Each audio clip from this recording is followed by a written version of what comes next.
Kinumpirma ng International Atomic Energy Agency o IAEA ang malaking pagtaas ng operasyon sa mga nuclear facility ng North Korea, partikular sa Yongbyon Nuclear Complex. Ayon kay IAEA Chief Rafael Grossi, nakikita ang mas pinalakas na aktibidad sa reactor na mahalaga sa pagbuo ng nuclear material. In our periodic assessments, we have been able to confirm that there is a rapid increase in the operation of the Yongbyon 5 megawatt reactor. Bukod dito, tumaas din ang operasyon ng reprocessing unit at light water reactor na mahalaga sa pag-produce ng nuclear material. Ayon sa IAEA, ang mga paggalaw na ito ay nagpapakita ng malubhang paglakas ng kapasidad ng North Korea sa pagbuo ng nuclear weapons. All of them point to a very serious increase in the capabilities of the DPRK in the area of nuclear weapons production, which is estimated at a few dozen warheads.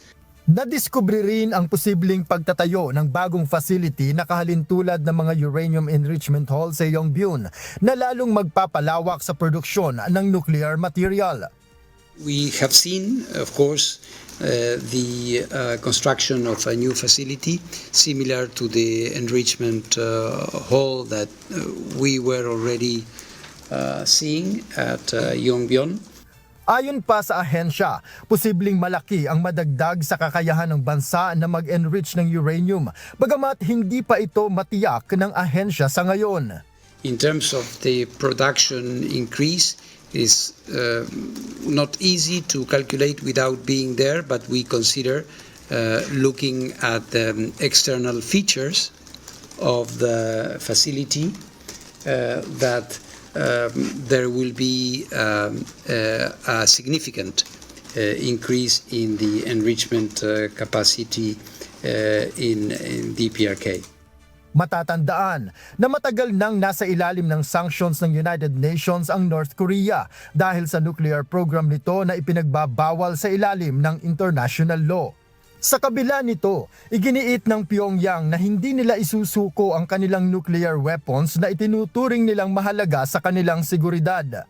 Bumisita ang IAEA chief sa South Korea kung saan nakipagpulong siya kay Foreign Minister Cho Yoon upang talakayin ang lumalalang issue ng nuclear program ng North Korea.